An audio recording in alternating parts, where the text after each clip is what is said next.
dark. Good morning, ladies and gentlemen. My name is Eddie Law. This is the Morning Glory. Has nothing to do with finding salvation or Jesus or anything. So if you're expecting anything like that, sorry to disappoint you. I make a lot of Jesus jokes. Not on the show mostly, but this is not a religious show whatsoever. So if that's what you think it is, I'm sorry. Anyway, no, this is just my little morning, my little morning podcast on Periscope where I just talk about whatever the fuck I want to talk about. And if anyone's awake early enough to see it, what's up? And if not, maybe you'll catch the replay later. Anyway, it's going to be a little bit of a different, show today or podcast today or whatever you want to call it, a little video blog for the fact that I got to keep an eye on this truck right now. I think I talked about it yesterday, the freaking power steering on this thing. There's a hose that the power steering has connected to, the components down there. That shit burst on this truck, or at least it has a fucking good sized hole. And anytime you turn the wheel, all the power steering fluid comes out, right? So, at the moment, I'm just trying to hurry my ass to work where my mechanic's gonna pick up the truck, or at least fix it there, and hopefully I'll have my truck for the weekend. Otherwise, I have the work van, which by the way is a lot newer and probably nicer than this truck. But I love my truck, man. I really do. So, anyway, let's go over a few things here tonight. We get, I think tonight is the Colts-Patriots game. I'm not 100% sure. No official word on Andrew Luck yet. But if I was Andrew Luck, I would chill the fuck out, okay? And give me go another week. Matt Hasselbeck played pretty decent last week. He wasn't playing a good defense, but he played decent last week. I think you let Matt Hasselbeck take the bumps of a Patriots team that's coming at him. And they can take that loss. Andrew Luck would come back if because he's a competitive guy, he wants to win. But if I'm the coaching staff, just chill, dude, relax.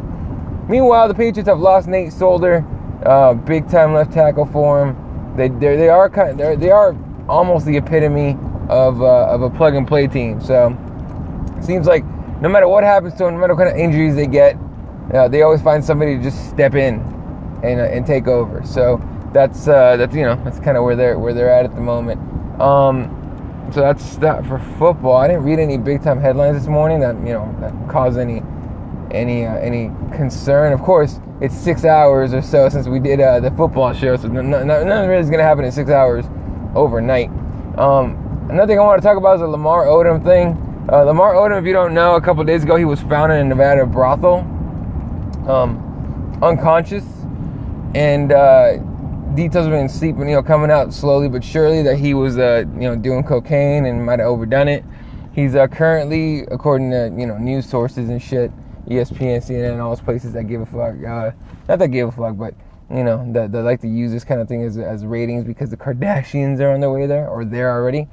Lamar Odom is in a coma, and they're just waiting to see what happens with that dude. The thing that pisses me off about it, well, first of all, Lamar Odom is widely regarded by teammates as a really good dude. Like, he's always had, issues with himself and all that, but when it comes to team, man, according to his teammates, Kobe Bryant, Eric Bledsoe said things, or supposed to come out and said things, all those guys have come out and said, even LeBron James came out in support of Lamar Odom. And people make mistakes, and they do things, and, LeBron James said it himself, there's no judgment here, man. And honestly, when a man's life is in danger, whether or not it was done to himself, self-inflicted, whatever you want to call it, it's kind of hard to judge the man because everyone's human, and sometimes you do things that other people would say, well, I would never do that, but you would, but that person would. You can't make blanket statements. Well, you can make blanket statements, but you can't make blanket generalizations like, well, I would never do that. I can't believe people do that. And, have it be a valid point. So, well, let's see how the steering works out. But hopefully he does, he makes it, pushes through. The night he was hospitalized, Kobe Bryant left the preseason game with a quote-unquote injury, which apparently he's okay. But he left with an injury to go to his friend's bedside at the hospital. They were playing in Las Vegas, which is where Lamar Odom is currently hospitalized. So, it was an easy little cab ride for Kobe Bryant. over to the hospital. What pissed me off is that the Kardashians all hauled ass over there and took the goddamn camera crews with them, apparently. That shit is wrong, alright? I don't care who you are, you know, fucking, the Kardashians showing up. Khloe I get. I really do get, you know, Khloe Kardashian showing up. They used to be married, like legitimately married, I think, pretty sure. But, you know, like her mom showing up. What's her face? I don't even know her fucking name. She's a disgusting human being. Because according to reports, and I can't talk too much bullshit about it because, I wasn't there. But according to reports, is she was upset the camera crew showed up late to the hospital. This is from reports from different places. Unfortunately, TMZ is the one we got to trust on this one because they're the only ones that are in there trying to cover that kind of thing about, you know, Kris Jenner being upset. So yeah, that's her name, Kris Jenner. So it's disgusting, man. The Kardashians are just disgusting people. The reality TV quote unquote industry is a disgusting fucking industry. It's just gross because I'm pretty sure it's in their contract where they have to be fought on with cameras and they have to get everything. You know what I mean? So it sucks that this Lamar Odom thing is being played out in public like that, like this in public. I get, you know, news organizations covering it, and ESPN covering it, and all them, Fox Sports, but for it to be, you know, covered in cameras for reality TV, man, that's disgusting, man. That's gross. And you know, I'm pretty sure Khloe Kardashian at this point is probably thinking about like, oh man, do I really want this shit? And then she probably sees the checks that she gets and probably says, yeah, I kind of do. So, the one thing that will make it a giant circus is if Bruce Jenner shows up to that shit, or what's her name? What? Oh God, dude, I used to know the name. What's the name of that? Who did Bruce Jenner turn into? I keep forgetting the name of the chick or her name now. Whatever. I don't even know the PC way to go about this. I really don't care, to be honest with you. Whatever that dude's new name is, yeah, whatever. So yeah, that's just gross. The whole Lamar Odom thing is disgusting.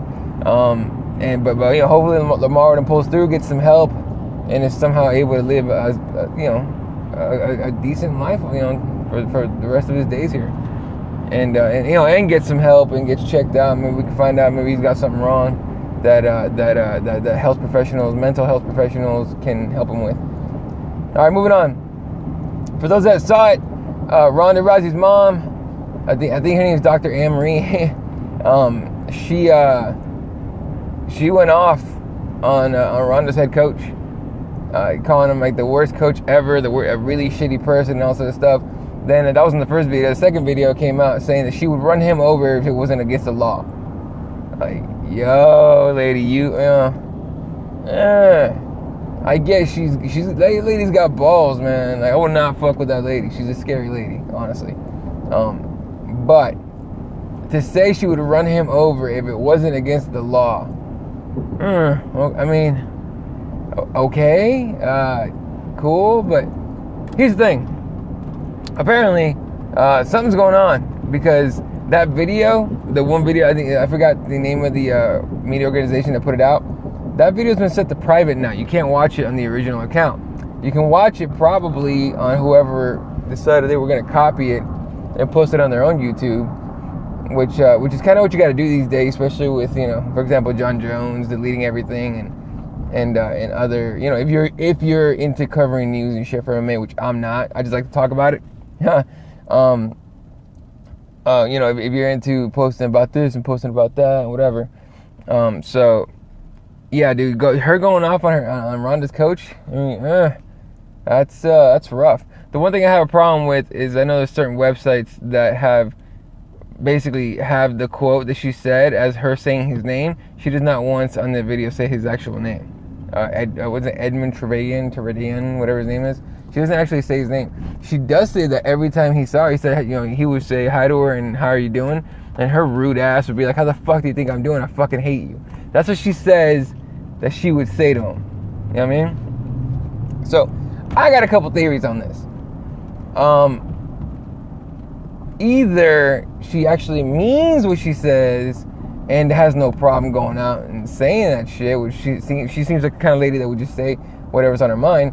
Either that's the case, or I mean, look, this is out of left field. I just thought about it maybe like when I was reading a couple articles this morning, or she they might come out and say she has some kind of substance abuse problem. You never know. I don't think she does. I really don't. I don't think she has a drinking problem or any substance abuse problem. But imagine if that's how they end up covering this whole thing over to let it blow over in the eye of the public. That'd be pretty insane. It would be kind of funny, but regardless, her comments alone on Edmund Traven. Look, let's be honest. That dude lucked the fuck out that the probably the best fighting athlete to ever go into the octagon, at least for sure a female, but possibly ever, most dominant anyway, just walked into his gym and wouldn't leave, even after he ignored her for months. She would not leave until she paid attention to him, or he paid attention to her. So it's he lucked the fuck out. You know what I mean? It's not like he was breeding champions left and right, and he lucked the fuck out with having Ronda Rousey walk into his gym. Imagine she walked into somebody else's gym. I think she would have been just as great. I mean, I personally don't think Edmund, did a lot other than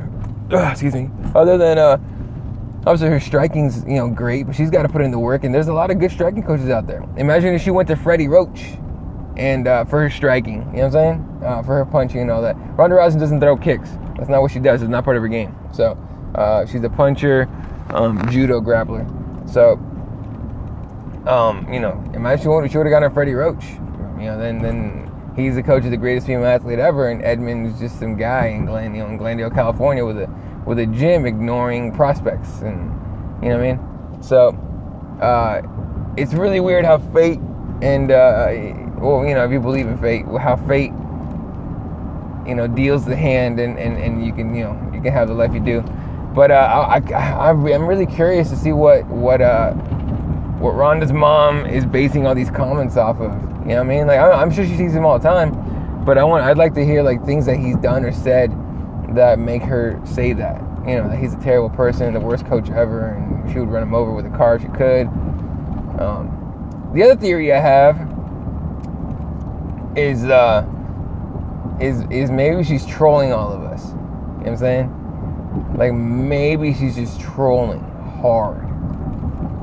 I would not be surprised if that's the case. She's just trolling everybody, making everyone fucking think that she's got a huge problem with Edmund. Keeping everyone's eyes on Ronda, as if we weren't, as if she wasn't being overcovered already. You know what I'm saying? She's fucking having using this kind of thing to just keep the eyes on that and selling that fight with Holly Holm. So you never know. Like, there's a lot of sneaky shit in the fight game, for example. And I'll talk about one in a second. But would not surprise me. So don't expect anything huge, breaking news, blah blah blah, fucking huge problems in the Rousey camp. But if something comes out, expect it, I guess. Moving on here, what I was talking about right now about sneaky shit happening in the UFC or in MMA in general. And they do this all the time, to be 100% honest. They do this all the time to athletes, and this is how you get these fake-ass beefs, okay? We all know Stipe's out of his fight in the next weekend in Ireland. They couldn't find they couldn't or wouldn't find a replacement to fight Ben Rothwell. So they pulled Ben Rothwell off the card. He is now kind of on standby in case JDS or Alistair Overeem drop out of their fight, get hurt, whatever. Which is funny because I think both of them snuff Rothwell, even though I think Rothwell has a better chance against Overeem than he does against JDS, but whatever. Here's where it gets a little funny. Matt Mitrione, Meathead, wants to fight him. Said he would step up and fight him in short notice. And Rothwell, I don't think he responded to it initially. And then Matt Mitrione tweets out, "I got the call. Rothwell turned it down." And then he should go, because Rothwell's Twitter name is @RothwellFighter. So Matt Mitrione goes, he should check to see if @Rothwell, without the fighter, @Rothwell's available. And which is, it's a funny little jab here, but Roswell took it personal, saying that, he didn't turn it down, and he would fight him on the street, no problem. So it's weird. It's just a weird thing. By the way, Matt Mitrione wanted to fight Roswell on short notice, saying that he wanted to keep his fight against Travis Brown in January. Look, I'm not saying Brent Roswell is like a world beater. He's not. No one will ever say that about Brent Roswell as long as he lives, or as long as human existence, as long as the human race is around. No one will ever say Brent Roswell's a world beater. And I wouldn't be worried about him knocking out Matt Mitrione, to be honest with you. But he could hurt Matt Mitrione, okay?